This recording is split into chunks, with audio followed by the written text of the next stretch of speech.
नमः शिवाय। आप सभी का मेरे चैनल पर हार्दिक अभिनंदन है। आज हम 16 सोमवार व्रत कथा के महत्व के बारे में जानेंगे और शिवजी भगवान की व्रत कथा का श्रवण करेंगे। 16 सोमवार व्रत का बहुत ही अधिक महत्व होता है। यह व्रत भगवान शिव और माता पार्वती को प्रसन्न करने के लिए किया जाता है। धार्मिक मान्यताओं के अनुसार माता पार्वती ने 16 सोमवार का व्रत रखकर भगवान शिव को पति के रूप में प्राप्त किया था। यह व्रत करने से भगवान शिव की कृपा प्राप्त होती है और सभी मनोकामनाएं पूर्ण होती है। यह व्रत करने से जाने अनजाने में किए गए पापों से भी मुक्ति मिलती है। तो चलिए शुरू करते हैं इस पावन व्रत कथा का श्रवण। मृत्यु लोक में विवाह करने की इच्छा करके एक समय श्री भूतनाथ महादेव माता पार्वती के साथ पधारे। वहां वे भ्रमण करते करते विदर्भ देशांतर्गत अमरावती नाम की अति रमणीक नगरी में पहुँचे। अमरावती नगरी अमरापुरी के सदृश सब प्रकार के सुखों से परिपूर्ण थी। वहां पर महाराज के द्वारा बनाया गया अति रमणीक शिवजी का मंदिर बना हुआ था। उसमें भगवान शंकर भगवती पार्वती के साथ निवास करने लगे। एक समय माता पार्वती प्राणपति को प्रसन्न देखकर मनोविनोद करने की इच्छा से बोली, हे महाराज, आज तो हम दोनों चौसर खेलेंगे। शिवजी ने प्राण प्रिया की बात को मान लिया और चौसर खेलने लगे। उस समय इस स्थान पर मंदिर का पुजारी ब्राह्मण मंदिर में पूजा करने को आया। पार्वती माता ने ब्राह्मण से प्रश्न किया कि पुजारी जी बताओ, इस बाजी में दोनों में से किसकी जीत होगी। ब्राह्मण बिना विचारे ही शीघ्र बोल उठा कि महादेव जी की जीत होगी। थोड़ी देर में बाजी समाप्त हो गई और पार्वती जी की विजय हुई। अब तो पार्वती जी ब्राह्मण को झूठ बोलने के अपराध के कारण श्राप देने को उद्यत हुई। तब महादेव जी ने पार्वती जी को बहुत समझाया, परंतु उन्होंने ब्राह्मण को कोढ़ी होने का शाप दे दिया। कुछ समय बाद पार्वती जी के शापवश पुजारी के शरीर में कोढ़ पैदा हो गया।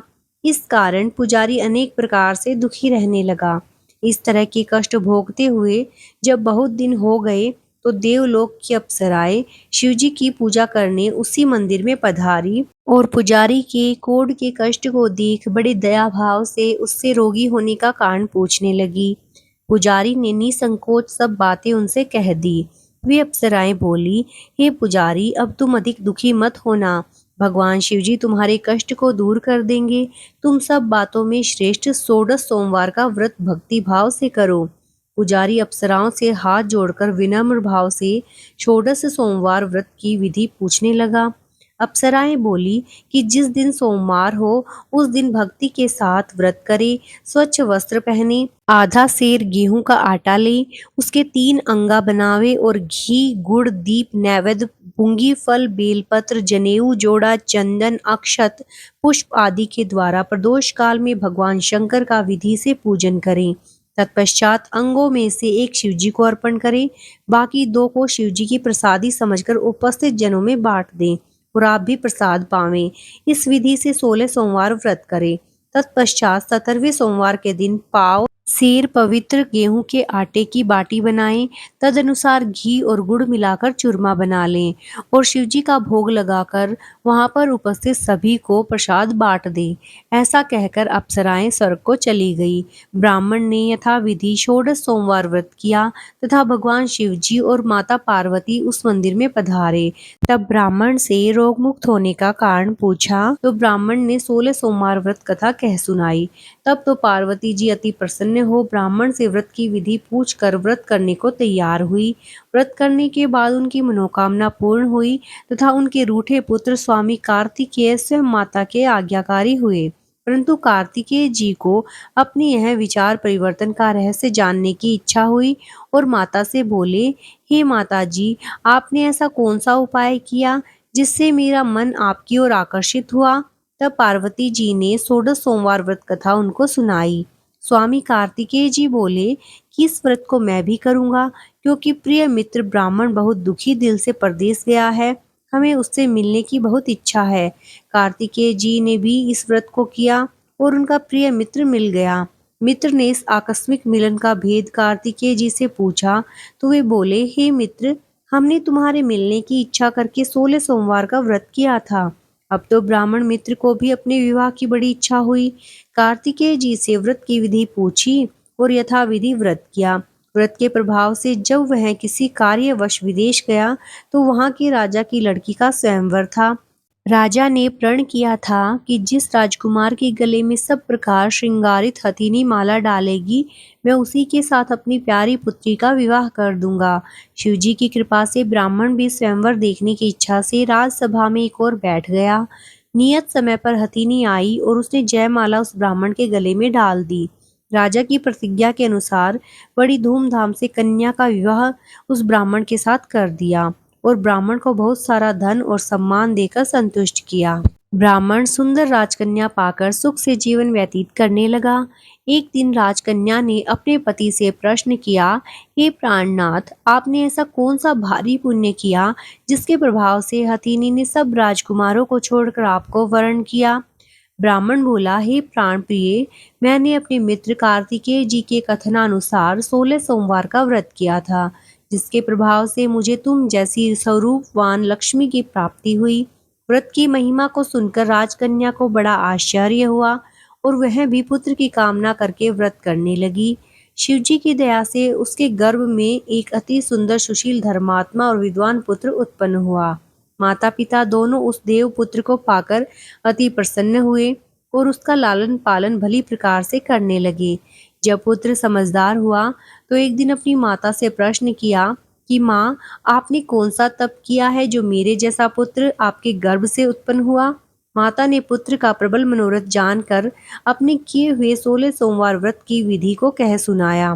पुत्र ने ऐसे सरल व्रत को और सब तरह के मनोरथ पूर्ण करने वाले व्रत को सुना तो वह भी इस व्रत को राज्याधिकार पाने की इच्छा से हर सोमवार को यथाविधि करने लगा। उसी समय एक देश के वृद्ध राजा के दूतों ने आकर उसको एक राजकन्या के लिए वरण किया।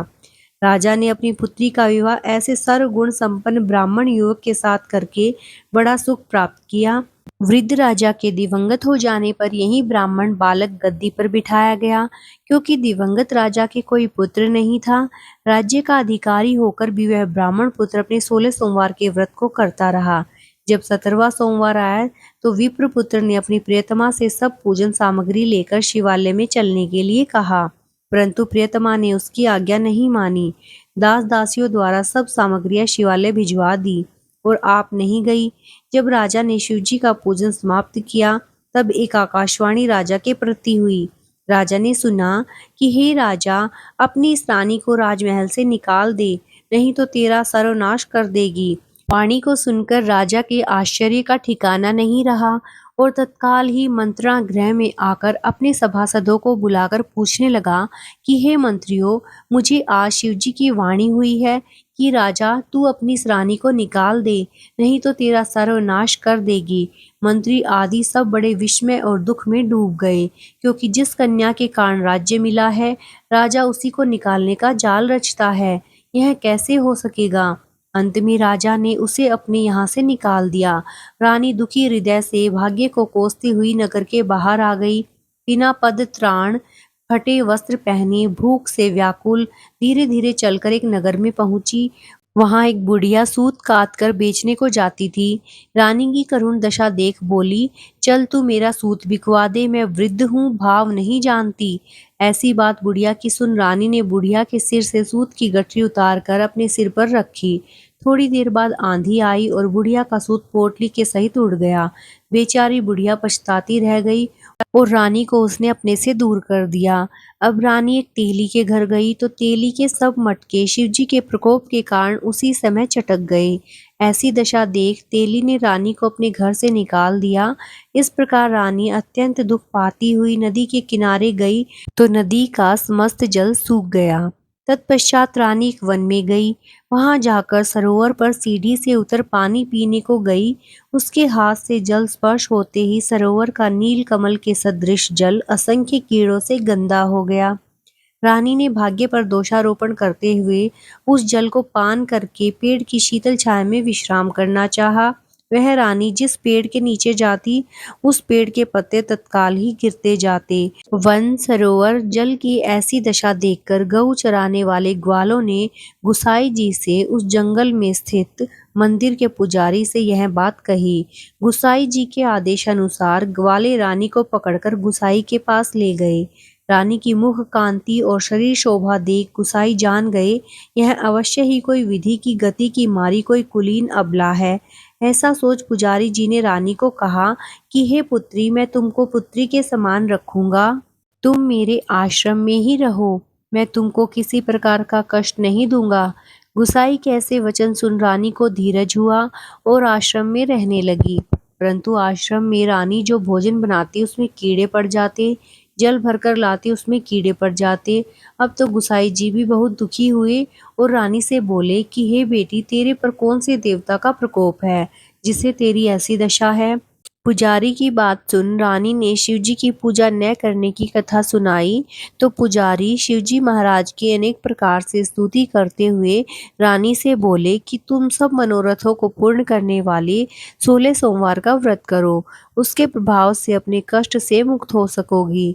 गुसाई की बात सुनकर रानी ने 16 सोमवार व्रत को विधिवत संपन्न किया और 17वें सोमवार को पूजन के प्रभाव से राजा के हृदय में विचार उत्पन्न हुआ कि रानी को गए हुए बहुत समय व्यतीत हो गया है, न जाने कहाँ कहाँ भटकती होगी। यह सोचकर चारों दिशाओं में अपने दूत भेज दिए। वे तलाश करते हुए पुजारी के आश्रम में रानी को पाकर पुजारी से रानी को मांगने लगे, परंतु पुजारी ने उनसे मना कर दिया। तो दूत चुपचाप लौटे और आकर महाराज के सम्मुख रानी का पता बताने लगे। रानी का पता पाकर राजा स्वयं पुजारी के आश्रम में गए और पुजारी से प्रार्थना करने लगे कि हे महाराज, जो आपके आश्रम में रहती है वह मेरी पत्नी है। शिवजी के कोप से मैंने इसको त्याग दिया था, अब इस पर से शिवजी का प्रकोप शांत हो गया है, इसीलिए मैं इसे लेने आया हूँ। आप इसे मेरे साथ चलने की आज्ञा दे दीजिए। गुसाई जी ने राजा के वचन को सत्य समझकर रानी को राजा के साथ जाने की आज्ञा दे दी। गुसाई की आज्ञा पाकर रानी प्रसन्न होकर राजा के साथ महल में आई।